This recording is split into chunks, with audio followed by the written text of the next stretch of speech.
छत्तीसगढ़ के सुकमा में नक्सली हमला।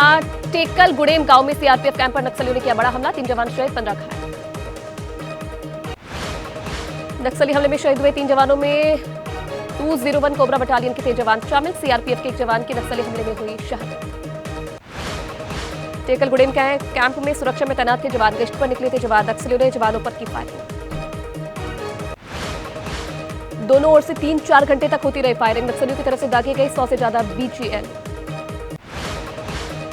नक्सली हमले पर मल्लिकार्जुन खड़गे का पोस्ट। 3 जवानों की शहादत की खबर बेहद पीड़ादायक। देश कभी नहीं भूलेगा जवानों की शहादत। राहुल गांधी ने एक्स पर लिखा, कायरतापूर्ण नक्सली हमले में 3 जवानों की शहादत दुखद। उग्रवाद की भारत में कोई जगह नहीं। छत्तीसगढ़ के मुख्यमंत्री विष्णुदेव साय ने की नक्सली हमले की निंदा। 3 जवानों की शहादत पर जताया दुख। नक्सली हमले में घायल जवानों से मिलने पहुंचे सीएम विष्णुदेव साय। मुख्यमंत्री बोले, नक्सलवाद के खिलाफ और तेज होगी लड़ाई। बस्तर आईजी पी सुंदरराज ने दी नक्सली हमले के बारे में जानकारी। जवानों ने नक्सलियों को दिया मुंहतोड़ जवाब। टेकल गुड़ेम वही इलाका है जहां 2021 में हुआ था बड़ा नक्सली हमला। 22 जवानों की हुई थी शहादत। दिल्ली एनसीआर में फिर से शीतलहर का सितम। बीती रात आया घना कोहरा। कोहरे की वजह से वाहनों की रफ्तार पर लगा ब्रेक। जम्मू कश्मीर के डोडा में भी बदल गया मौसम। डोडा में बर्फबारी होने से बिछ गई बर्फ की सफेद चादर। बर्फबारी होने से पर्यटन कारोबारी खुश।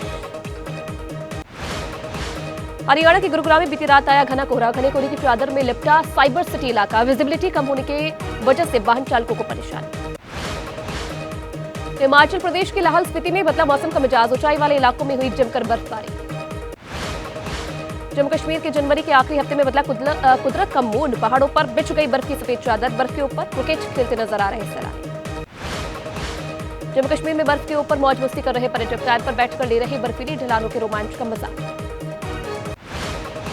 सेना ने बानीपोरा के गुरेज सेक्टर में करवाया स्नोमैन प्रतियोगिता का आयोजन। बच्चों ने बर्फ से बनाया स्नोमैन। हिमाचल प्रदेश के रोहतांग में भी भारी बर्फबारी। अटल सुरंग के पास ज्यादा बर्फबारी से फंसे यात्रियों का रेस्क्यू किया गया। 300 यात्रियों को पुलिस ने रेस्क्यू किया। आज सीएम हेमंत सोरेन से होंगे ईडी के सवाल। सीएम हाउस, राजभवन और ईडी ऑफिस के पास धारा 144 लागू। झारखंड के सीएम ऑफिस ने ईडी को दी थी जानकारी। 31 जनवरी को पूछताछ के लिए उपलब्ध रहेंगे हेमंत सोरेन। ईडी की पूछताछ से पहले हेमंत सोरेन ने गठबंधन के विधायकों के साथ की 2 घंटे बैठक। विधायकों ने हेमंत पर जताया भरोसा। गठबंधन की बैठक में नहीं पहुंचे थे 4 विधायक। इलाज के सिलसिले में दिल्ली में थे जेएमएम के 2 विधायक। झारखंड के स्वास्थ्य मंत्री बन्ना गुप्ता बोले, पूरी मजबूती के साथ सरकार के साथ। अभी कल्पना को लेकर नहीं हुई है कोई बात। जेएमएम सांसद महुआ माझी का बयान, कहा हेमंत सोरेन के अरेस्ट होने की कोई बात नहीं है। बीजेपी सरकार गिराती है, इसलिए तैयारी होनी चाहिए। विधायक इरफान अंसारी ने कहा, बैठक में अलग अलग मुद्दों पर हुई चर्चा। प्लान बी पर नहीं हुई कोई बात। कांग्रेस विधायक प्रदीप यादव का दावा, हमने 5 साल के लिए हेमंत सोरेन को सीएम चुना। बीजेपी अपने मंसूबों में नहीं हो पाएंगी कामयाब। जेएमएम महासचिव सुप्रियो भट्टाचार्य ने साधा बीजेपी पर निशाना। कहा, इनके पास न कोई सबूत है, न राजनीतिक तौर से मुकाबला करने की ताकत। हेमंत सोरेन की गिरफ्तारी के सवाल पर बोले सुप्रियो भट्टाचार्य। कहा, सवाल यह है कि क्यों होगी गिरफ्तारी, क्या है आधार। बीजेपी नेता निशिकांत दुबे का दावा किया। एक्स पर लिखा, विधायक दल की बैठक में कल्पना सोरेन का नाम पर नहीं बन पाई सर। निशिकांत दुबे ने एक्स पर किया पोस्ट। कहा, जानकारी के मुताबिक हेमंत सोरेन को दिल्ली से रांची भगाने में अरविंद केजरीवाल ने मदद की। झारखंड मुक्ति मोर्चा का बीजेपी पर निशाना। पार्टी महासचिव ने कहा, निशिकांत दुबे जी को कहिए कि वो ट्वीट करते रहे, उनको चुनाव में हम रिट्वीट करेंगे। गायब रहने के सवाल पर बोले झारखंड के सीएम हेमंत सोरेन, इस सवाल का क्या है मतलब, हम आपके दिल में थे, फिर क्या है दिक्कत। हेमंत सोरेन को लेकर केंद्रीय मंत्री अर्जुन मुंडा ने कहा, झारखंड के लोग ऐसे सीएम के बारे में क्या सोचेंगे जो हो जाते हैं गायब। आज से शुरू होगा संसद का बजट सत्र। राष्ट्रपति द्रौपदी मुर्मू के दोनों सदनों की संयुक्त बैठक को संबोधित करने के साथ सत्र का होगा आगाज। ममता के अकेले चुनाव लड़ने के ऐलान के बाद भी साथ लड़ने की जुगत में कांग्रेस। खरगे की ममता बनर्जी की बातचीत के बाद भी नहीं बन रही सहमति। यूपी में समाजवादी पार्टी ने घोषित की 16 लोकसभा प्रत्याशी। संभल से शफीकुर रहमान बर्क, फिरोजाबाद से अक्षय और मैनपुरी से डिम्पल यादव करेंगे 2-2 हाथ। समाजवादी पार्टी के 16 उम्मीदवारों के नाम के ऐलान पर बोले उत्तर प्रदेश कांग्रेस प्रभारी अविनाश पांडे। कहा, समाजवादी पार्टी की सूची के बारे में नहीं है जानकारी। ओम प्रकाश राजभर ने अखिलेश यादव पर कसा तंज। कहा, जानबूझकर यूपी में कांग्रेस को अलग करना चाहते हैं अखिलेश यादव।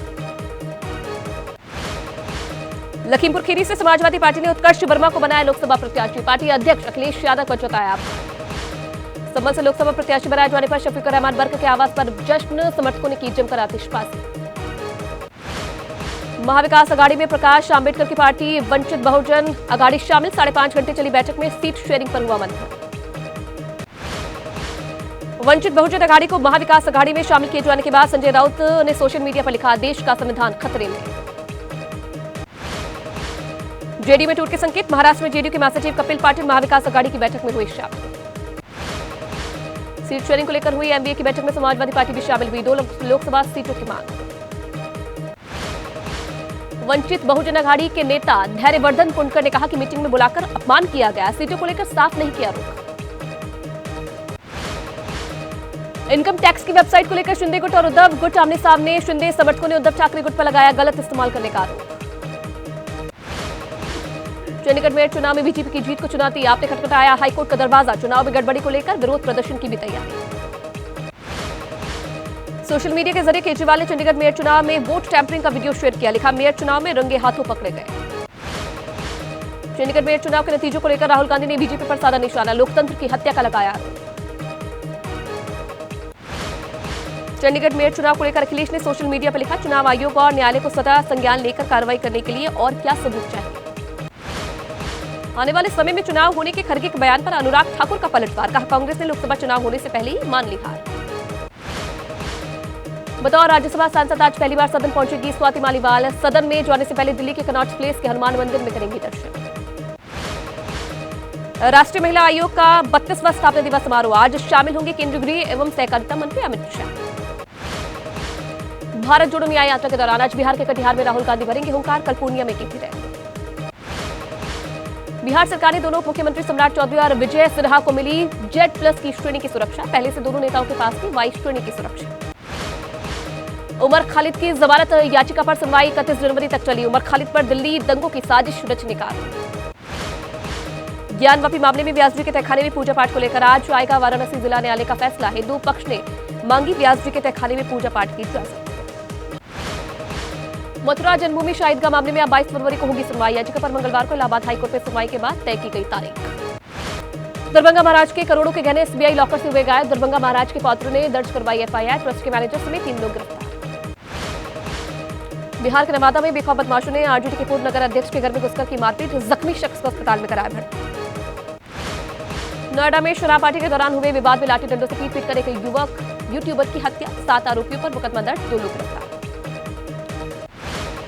क्रिकेटर मयंक अग्रवाल की तबीयत फिलहाल ठीक। अगरतला से रणजी मैच खेलकर लौट रहे थे मयंक। फ्लाइट में बैठते ही बिगड़ी तबीयत।